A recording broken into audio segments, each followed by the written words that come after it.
So yeah, we're recording. And it'll just be like a normal, regular class. Good afternoon, ladies and gentlemen. May I have attention, please? All quiet, please. Thank you. Go ahead and take out your notes. We're going to be continuing looking at the time of the Renaissance and the papacy and the Pope and wanting to raise a lot of money for a really big church. Of course, we have to look at some of the things not only for the church architecture, but sometimes you spend a lot of money on really, really interesting things like relics, right? We covered that a little bit last time, so we'll give you some more examples, and I'll actually show you the scene from a movie that is a real surprise, because it's a family movie. It's The Sound of Music, and yet there's really scary things in it. So if you go home and you go, Mom, Dad, let's watch a scary Halloween movie, The Sound of Music. And they're like, what are you talking about? Oh, no. I saw this. Mr. Hunter showed me, Clever. There's scary stuff.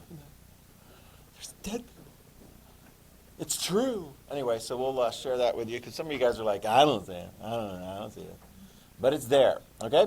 Now, speaking of things that aren't going to scare you, take a look at the handout that I gave you. That is your... What's that? She feels it, so it's there, yeah. Too late. It's there. So you'll be held responsible for it. This is the first of a number of reading quizzes you guys are going to be taking this year. And the goal there is reading comprehension. You look at words formed into sentences, sentence clumped together in paragraphs, paragraphs clumped together in chapters. And then you look at it and you're like, I understand things, I'm learning things, right? I mean, it's kind of like, you're learning things in here, but I don't go, pause, period, start new paragraph. It's just sort of like this continual thing. So that's going to be very important. I'm going to give you a little bit of training on this too, okay? First thing you need to know is you do have some time to get ready for this reading quiz, okay? For you, I've got it right up on the board here, all right? Can you read that, Bobby? Can you read that for 9th World History, right near the bottom? Which date is going to apply to you guys? The green one, yeah. So when's that? M11/2, what's that? November 2nd. Yeah, day before Election Day. So that'll be the day you'll come in prepared for that quiz, for sure. And then also, you should have your election prediction for the presidential election ready to turn on that day too, right? Because you're not going to be coming around the next day unless you're like, oh, wait, I got this latest information. But yeah, Election Day is the next day, yeah. So are you going to do Halloween? Is there going to be Halloween this year? I don't know. We're trying to figure it out in our house. What are you going to do? Stand in as those rare kids that actually do go in the neighborhood as they approach your house? You just throw a bag of candy at them or something like that and say catch. So instead of having a bag, maybe you need a net or a catcher's mitt or something like that. I don't know. It's going to be different. I don't know. It's going to be crazy. All right, so let me take you through this. Listen very carefully, because reading comprehension is serious stuff. When you go into the serious components of your later high school education, like, for example, at North Star, in history, we do IB history. Students do research.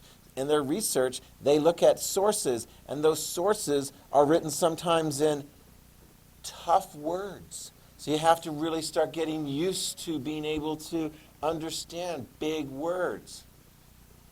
Like I think, like anti-disestablishmentarianism. Do you know what that is? I think so. Do you?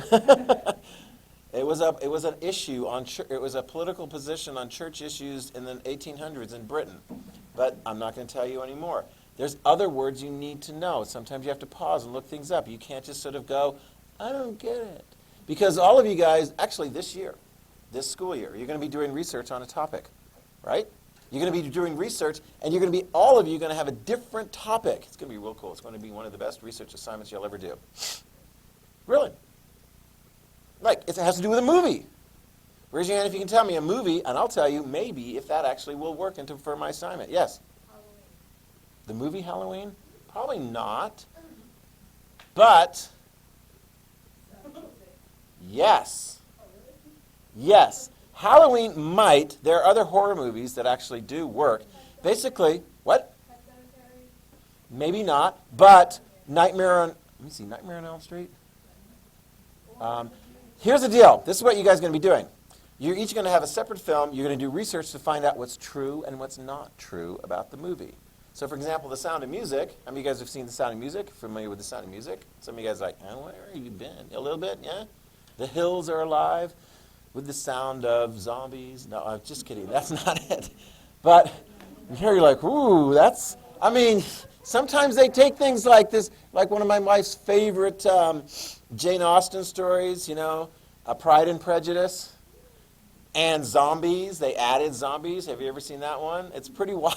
It's like, okay, so you've got early 1800s in Britain and zombies. So what you do is you do research to find out what's true and not and figure out, like, why are they changing various different things around. It's a really, really interesting research project, okay? But when you do it, you have to read the materials and go, I get it, right? And if you're not sure of some words, look them up.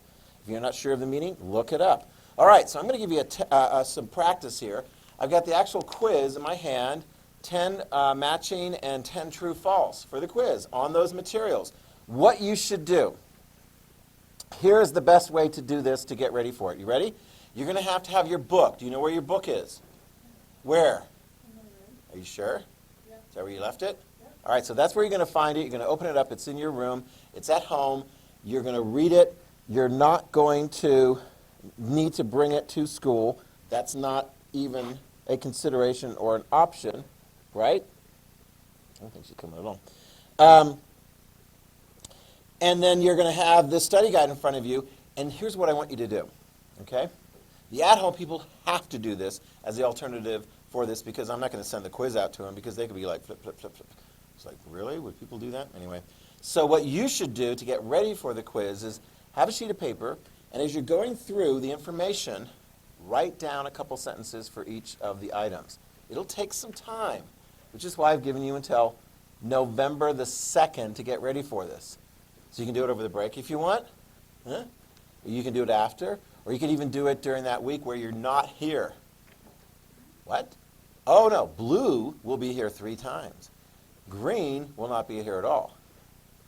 That's the PSAT, SAT thing, and I've got to figure out something, what's going on and so forth, but you're actually not going to be coming into the building, any of you, unless you sign up for the PSAT. And you guys sign up for the PSAT? All right, well, then you'll be coming in for that day. Those are things that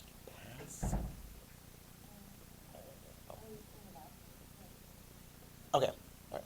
So what you'll want to do is write down 2 things, 2 sentences for each of the items on there, okay?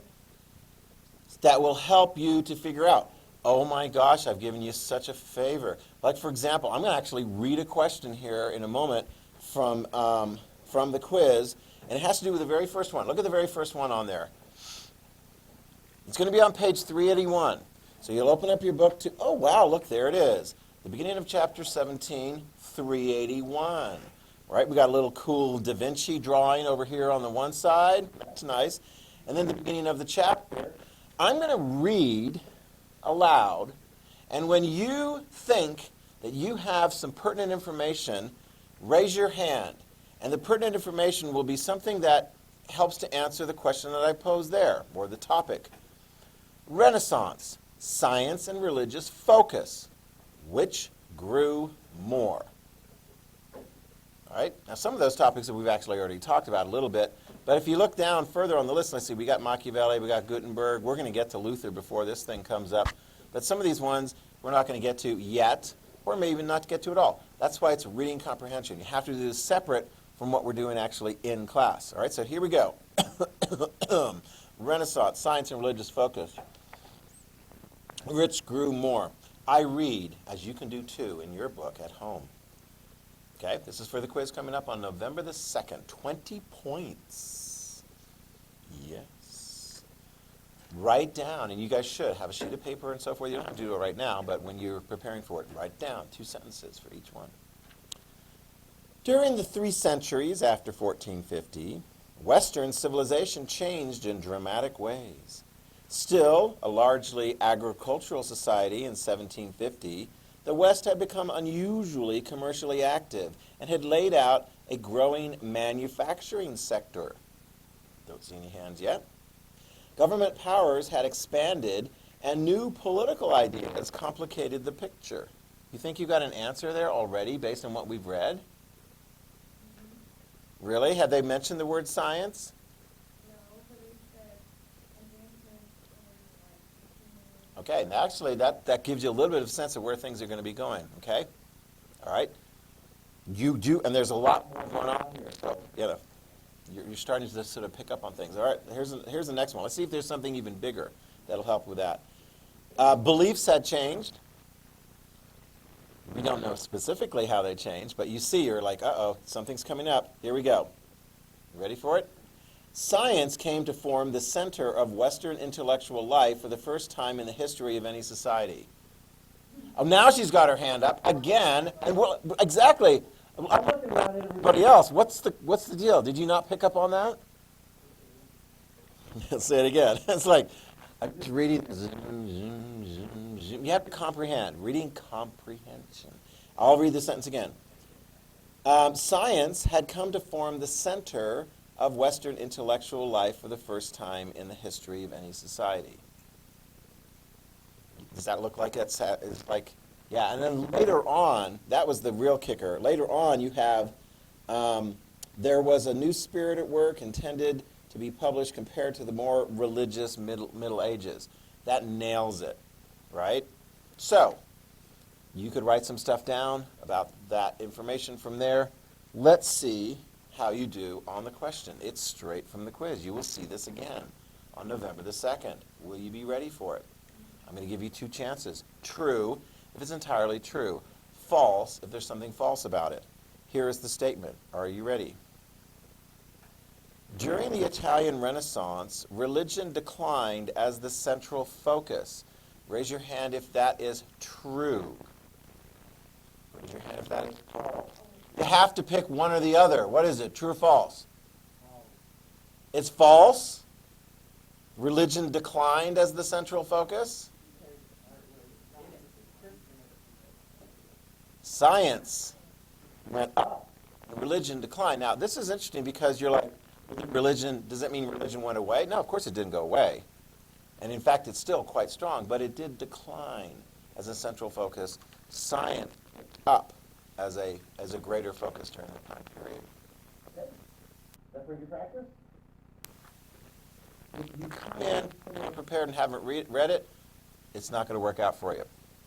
If you come in having written down a couple sentences about each one and so forth, and you feel pretty good about that, you should do well. I do retakes, right? And you might notice on the board, if you paid attention to the board for the other classes and so forth, they have retakes. I give you an opportunity, so-called retake. I'm not going to have you actually do the quiz before, but the retake opportunities, get this. You will turn in 2 sentences for all the different items there, and you'll get 10% boost. Unless you get them all right, in which case then you don't retake it at all. Does that make sense? So best to prepare for the quiz itself. And they're challenging, and they're tricky. Some students do quite well if they take a lot of time and they prepare well for it. Other students will discover, oh, wow, this is kind of tricky. There's a lot of stuff in here. Chapter 17 has got a lot of interesting material, and it is a little bit more advanced perhaps than some of the reading levels of books and so forth that you've done before. So it does apply somewhat to what we're doing in class, but it's mostly to get you guys more in the practice of that reading comprehension piece. Okay, questions? You guys are going to do well? All right. Speaking of, let me put this over here.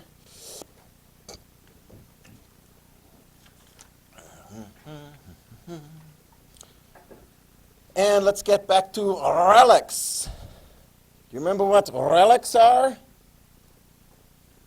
What is a relic? Don't call me a relic. What is a relic? Something old. Yeah, I mean, that's actually something old. What would be I don't know, can a live person be a relic? What is a relic? Maya, what's a relic?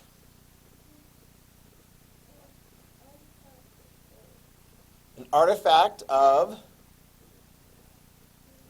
religion. Okay, what kinds of things might fit into like the set of relics?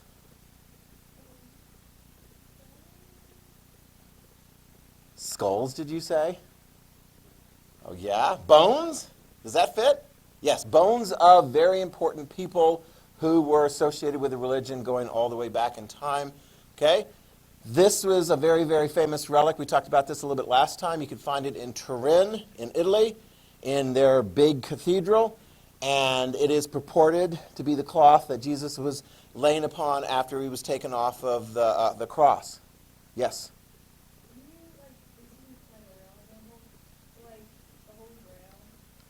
Yeah, that would be a relic. Mhm. An object. Yeah, the Holy Grail. What is the Holy Grail? And what was it used for? I don't think that was one. What I have heard, that particular one is that was what was used at the Last Supper. Remember the picture we had of the Last Supper with Jesus and the disciples?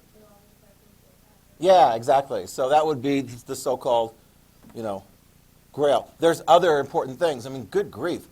I mean, it's like, I'm coming to town, and like, I've got relics to sell. Did you write that down last time? What was one of the problems with relics? Yeah, some of them are fake. Yeah, and they could be very, very expensive. Here's another thing I want you to write down, and this is going to come up more when we start getting into the Protestant Reformation. Some people are going to go, well, that's cool. I mean, that very well may be. In fact, this is one of those relics from medieval time periods that people look and go, we can't prove clearly that that's a fake because they've done tests on the material and it goes back to the time of Jesus. So, but other people would say, whether it is or isn't, it doesn't matter. What is important about being in close proximity with a relic? Why would you go on a long pilgrimage, a great distance, at maybe great expense, and certainly a lot of time, to go be in the presence of a relic at an important religious place? Yes?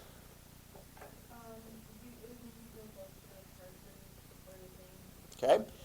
And I want you to add this too. It ties into this whole notion of prayer. This is going to be a very important component. Prayer is a component within religion. You pray to God.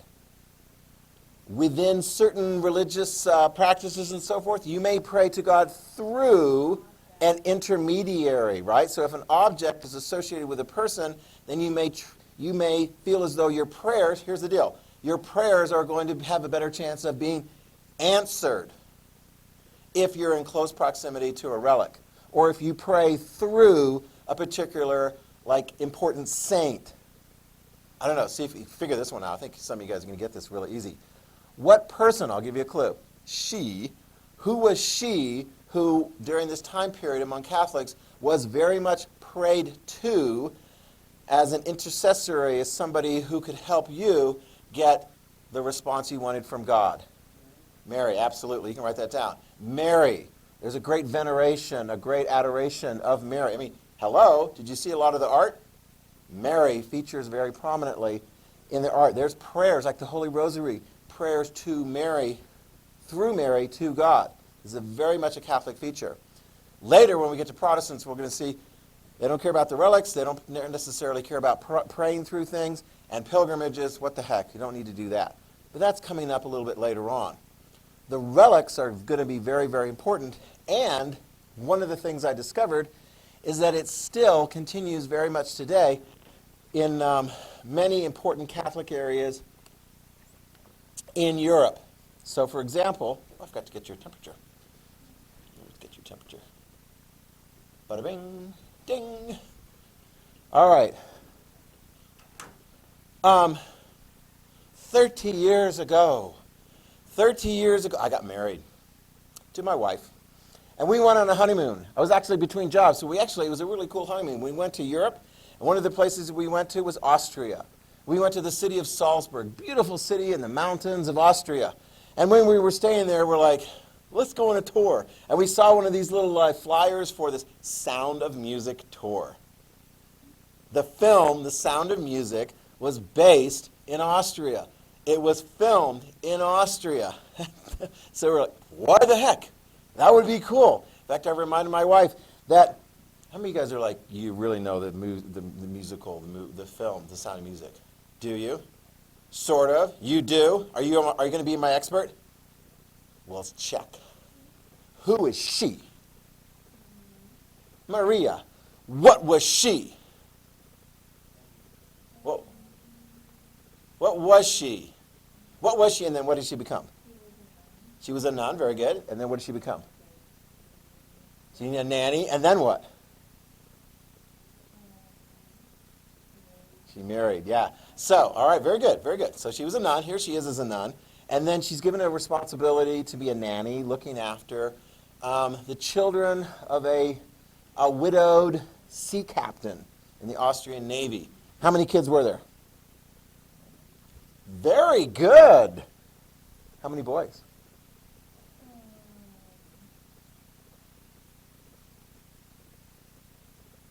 Did anybody know? She thinks she knows. 3 or 4? How many? Huh? Hold up your fingers so I can see. 3. How many of you guys say 3? 3? There were 2. Yeah, there were. Mm-hmm. Yeah, I know that. Okay, do you remember when Maria in the movie, remember the scene when Maria first meets the kids? Right, she comes, and it's pretty intimidating because the captain, how does the captain introduce his kids? What does he use? Yes, with the whistle. He blows the whistle for each of the different ones, and they step forward, boom, boom, say their name and their age. I'm one of 7 children. My mother was not a nun, okay? My mother married my father, and they had 7 children. 2 boys, 5 girls. We went to go see the film Once Upon a Time as a family, like thing and so forth. We were all the exact same age as each of the 7 children in that scene when they step forward, say their name and their age. That's pretty cool, right? It didn't line up perfectly as far as the boys and girls and so forth. How old is the oldest? There's a whole song. You should know this. Exactly, 16 going on 17. That was Liesel. She fell in love with a Nazi. Didn't work out. Oh, well. Gotta go. Put that gun down there, Hans, or whatever his name was.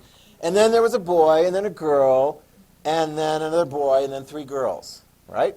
The youngest was the cutest one, remember? You know, how she wanted to stay up, and yeah, that was really cute. Anyway, so, yeah, in my family it's 2 girls and a boy, and then a girl, and then me, and then 2 girls. So I lined up with, I don't know, like, no, Gretel's the youngest one. It was Birgit or whatever. I forget. I don't know. She had the best career in she was on Lost in Space, the television series. Anyway, so yeah, the actress. I forget what her name was. Cartwright, something Cartwright. Anyway.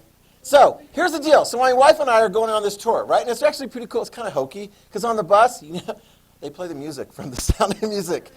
And allegedly, like a lot of the people sing along, we had kind of a dour group that day. So they didn't do a lot of the singing along. But they went to all of these really cool locations, real locations from the life of Maria and her husband-to-be. Before they came, you know, the hills are alive. They climbed every mountain over to Switzerland, then they ended up in the United States. Did you know that, in the Northeast? They don't show that in the movie. And they got like a ski resort. Cool. So, but they also went to a lot of the places where they filmed things. So it wasn't accurate. They didn't actually film in all the actual locations. Like, wherever they got married, I don't know what it was, but the place that they chose to film the wedding scene, wow. That was a beautiful church. Very ornate.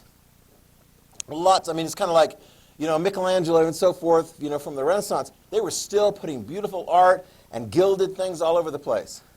But when my wife and I went in and we looked at the altar, we're like, I don't remember seeing this in the movie. We looked at the altar and you could tell the importance of very revered archbishops and bishops, people, leaders of the Catholic Church in Austria over the years. Because when they died, they put them in their garb, and they put them behind glass in the altar. You think I'm kidding. In the altar, like the most important place in the church. In the altar. And there they were. I'm like, I didn't see that in the movie. Should we see it to see if you can spot it in the movie? Of course, when I looked at it in the movie, I'm like, oh, no wonder I didn't see it in the movie. In the film, they put like a whole row of big white pots with red geraniums in there to try and take your attention away. But you guys are good observers. Raise your hand when I show this when you start seeing dead people. There's 5 of them, although really probably only about 2 of them are very clearly apparent if you look closely. Are you ready? Yes. You're not going to be scared or anything, are you? Are you? Okay. You're going to have nightmares. I'll turn the lights down. Well, they have to leave, you know. Their days of being a nun are no longer. She was a good nun. She's just a flibberty-gibbet, a will-o'-the-wisp. Wow. How do you solve a problem like Marie? You don't. Yeah, you let her hang out with the captain and his 7 kids. Yeah, so here's they weren't actually physically married in this church, but this is where they did the scene. And you can see, it's beautiful. Right? Some of you guys are like, oh, I know the movie. I remember this part.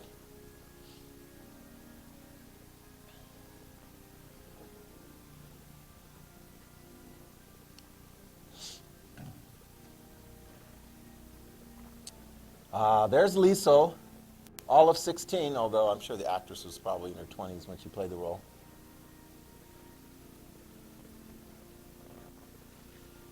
Okay.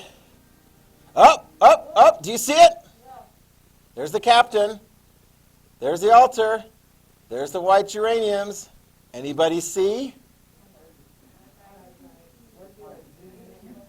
2 of them are reclining in kind of a triangular shape. One here, and then one here. This one, I think they did a really good job covering up because you really can't see. There's one in a seated position, like right up here. And then there's 2 others, one here and there. You can't see those at all. Those are completely covered up. But right here, look for it. You'll be able to see, if you look closely, you can see their faces. They've been dead for a long time. Isn't that a beautiful church, though? I mean, it really was. Very ornate, gilded. A lot of that done like in the 1800s. Do you want that music at your wedding?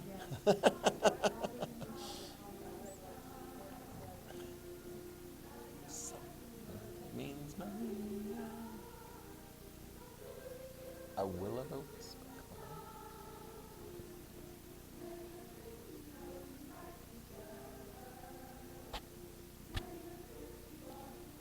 Oh, do you see it? Do you see it?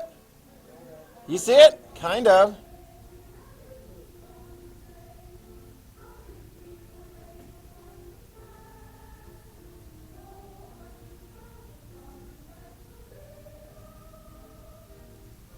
Yeah, well, you'll get another opportunity.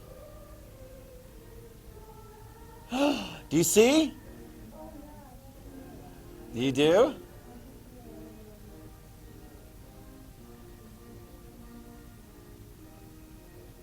Still a little bit far away. Let's get a closer view. Yeah, those are live people. Okay, and there's some live people in this picture too. Do you see? You do? Right here. There's the face. There's the face. You'll get one more closer look. Here we go. Because they're going to pan up.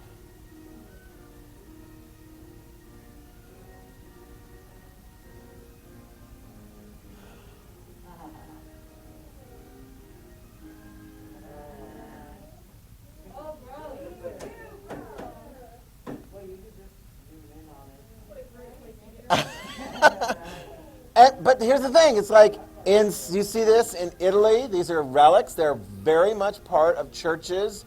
You go to Rome, you're going to see all kinds of manner of dead people. That's just the way it is, right? Just get used to it. I mean, are you pretty good? Do you feel like you're pretty good at spotting those things? Right? You wouldn't have thought it? Okay. Well, here's this other one. If you've seen this before, don't say anything. This was one that was, I mean, some people are like, oh, it's scary and so forth, whatever. But it's like a car commercial. And so, like, supposedly, you don't really see, like, bones or anything, but apparently a ghost. You guys want to see this one? Okay. If you look really, really closely, you have to listen very carefully. I'll try and put the volume up so you can hear. All right? It says scary car commercial, but whatever. All right. Have you guys raise your hand if you've seen this one? There were some people in the other class. All right, don't say anything so that they can see, like, hold your hand up when you can first see, like, the ghost, you know, whatever. Here we go. Here we go. Shh. The music's not too loud. You'll still be able to hear if you pay attention.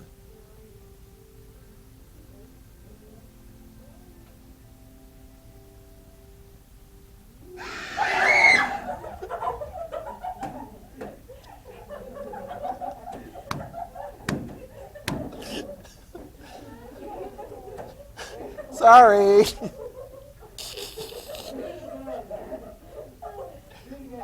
Do it again. Yeah, no. They're like, oh.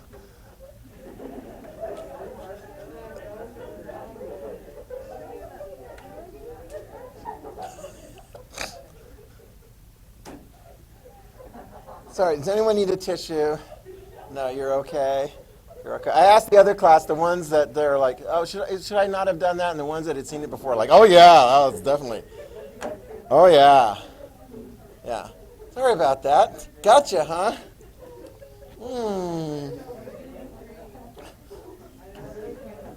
All right, who screamed? Yeah, I heard this one. Yeah. So, yeah. I know, yeah. You have to be careful because sometimes, like, if you try and scare somebody, they might actually scare you back even more. It has happened before, indeed. All right, so here's a better picture of the actual altar not covered up in the film. These were the ones you could see pretty clearly on either side. But you've got one, and the one in the middle, yeah, that was covered up very, very well in the film. I think they overlaid something all together. But yeah, you can see. There they are. Yep, there's two on the bottom, either side. I mean, those were completely covered up in the film. But these ones, you have to look, and you can see. I mean, the flesh is gone. There's nothing but the skeletons and then the clothes that they were placed in. When I took students to Europe, we were in Rome, and we had a free day, and they're like, where would you like to go? And they're like, we want to go to the Capuchin monastery. Really? Why? Because they read a little bit about it. The Capuchin monks, over the years, when they died, and their flesh had gone away from their bones then became artifacts from which to fashion chandeliers and all kinds of ornate things to be remembered and to be with and among. If you were really, really special, they would keep you relatively intact, and your skeleton would be part of like a shrine, just like you would see right up here. You need to know these things before you walk into a church and go, oh my goodness, there's, what's that? Antlers. I mean, yeah, people in America have got, like, you know, body parts and so forth from dead animals, and you walk in, you're like, roar. And other folks might go, oh, that's terrible. But in Idaho, you're like, yep, I got that one 2 years ago. Boom, you know. All right, so, to each his own. All right, so there you go. Let's see dead people. They don't realize they're dead. Ooh, Sixth Sense quote. Yeah, they're actors.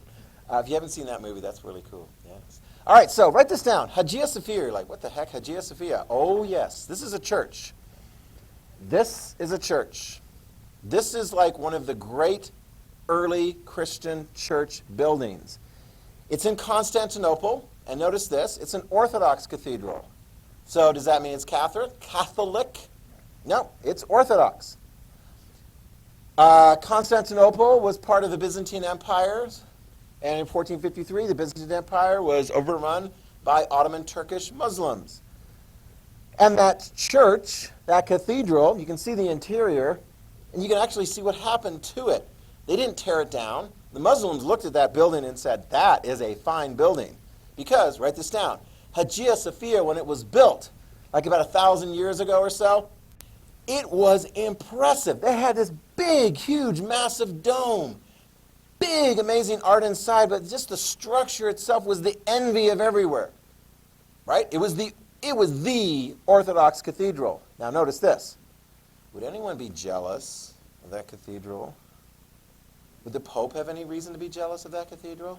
Would the Pope want to build a really big cathedral?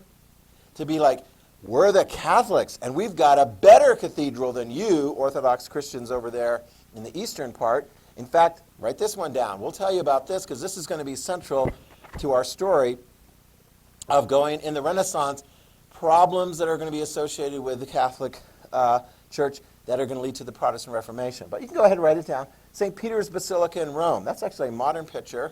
Beautiful church. Big dome. I mean, the dome is actually very similar to, I don't know, you know any buildings that have domes like that? Yeah? Yeah, the capital of Idaho and the capital for our nation, Washington, D.C. Very, very impressive, right? Actually, it looks kind of like that one there, as far as that shape. This is very, very big, very expensive. This is the Pope's church. If you were to go, I want to say a little bit that direction, you could see the Sistine Chapel. In fact, I remember going into that St. Peter's Basilica, and you didn't actually go outside because it was really hot. So we had an air-conditioned route all the way to the Sistine Chapel to see Michelangelo's paintings on the ceiling and the back wall. So we're going to see that this church is going to be built during the time of the Renaissance. Got it? Just to back up here, Hagia Sophia, the Muslims didn't tear it down. They added some features, minarets. They made it look like a mosque. What's a mosque? It's like an Islamic church. Yeah, it's an Islamic temple. And so you have these added. On the interior, things having to do with Jesus and so forth, Christian symbols were pretty much covered up and replaced with Arabic words that said things like Allah Akbar, Allah, God is great. Okay? So they turned all the interior into a mosque. Interesting, rather than tear the church down. So, oops, there we go. So what we have is the popes, during the time of the Renaissance, will look over, and this is, they're seeing Florence. I mean, they're the bankers for the Pope, for goodness sakes, and they've got such an impressive cathedral. And if you look over in Venice, they've got St. Mark's, and it's like another amazing domed cathedral. So the Pope's thinking, let's get us a really nice cathedral. Look at the years it took. It took a while, 1506 to 1626. It takes a while to build a church. In fact, it takes a while to fix a church. Raise your hand if you can tell me. What is one famous church, Gothic cathedral, that was built during about that time period that suffered a major calamity, and they're trying to get it fixed up close to the way it looked for so many years? Where's Notre Dame? Notre Dame. Notre Dame is a university in Indiana. Notre Dame is in, anybody know? Is it? Yes, in Europe. Very good. Ding, ding, ding. That is correct. It's in France. Where in France? When in doubt, say. Very good. Which is? That's a whole separate country. Okay, you've left France and now you're in another country. Capital of France? Starts with a P. Ends, rhymes with Eris. Yeah, Paris. Okay, it's in Paris and it burned. Remember? Did you guys see that in the news? Yeah, that was really sad. So part of it burned, and so they're having to replace it and so forth. And they're like, well, can we use the original guys that built? No, they're all gone. And the techniques that they use are not really used so much anymore. So I haven't checked lately. Some of them are like, let's just put some concrete and some steel. That'll prevent. And other people are like, let's have it look like, built like the way that they did it way back when. Put this down. St. Peter's Basilica, expensive. Expensive. Got it? I mean, they've got great designs and they've got big plans for this big, beautiful. We got the best cathedral, is going to be what the popes will say from here on out. And when I visited that building, and I walked in, it was like, whoa. It's big. It is beautiful. And it's clean. You can go to some of the other cathedrals and so forth, and they're, they take donations and so forth, and it may be a little dusty here and there. Not the Pope's church. St. Peter's Basilica is beautiful and shiny. And yes, you can see the bones of very important people there. Previous popes and so forth will be in the basement. Because that's very much a part of it. Okay? They named it after Peter, one of the key disciples, followers of Jesus. But here's the deal. It's going to be expensive. More expensive than you have your regular budget for. Have any of you guys ever had a brilliant idea and you shared it with your parents of what would be a really, really cool present to give you? Or what would be a really, real cool thing for your parents to spend money on you, like a trip or vacation? Have you guys ever had that conversation with them? Do they go yes, let's stop everything and spend that money on this new identified thing? If you're lucky, you get one of these, well, if you raise up half the funds, maybe I'll get the other half. Or we'll see if it fits in the budget, right? Put this down. This new, big, expensive church is not necessarily going to fit in the Pope's budget. And you can be like, well, there's so much money coming in. But a lot of that money coming in has already been designated for various different purposes. So if you're going to build something big and new, what do you have to do as a Pope? You've got to come up with more money coming in. Okay? Now, I suppose you can tax the people in your territory. If you're asking people to donate more money in offerings and tithes, that's another thing. And in fact, that's what's going to happen. When I went to that church, I had a feeling, because I understood the history and what I'm going to be teaching you guys over the next lesson, actually.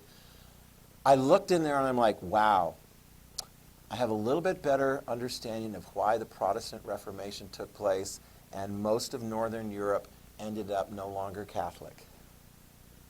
Because that was a very expensive project, and they're going to come up with a very effective fundraising method. Some of you guys might know the word. What is it that was used to raise more money for that church? Indulgences. And next time, I will tell you all about indulgences and how much money it raised to build the church and how much trouble it caused within Catholicism and how it led to the Protestant Reformation. Okay? Wipe down, and then especially if you need to use the restroom and so forth, goodness sakes, head on out. You get that?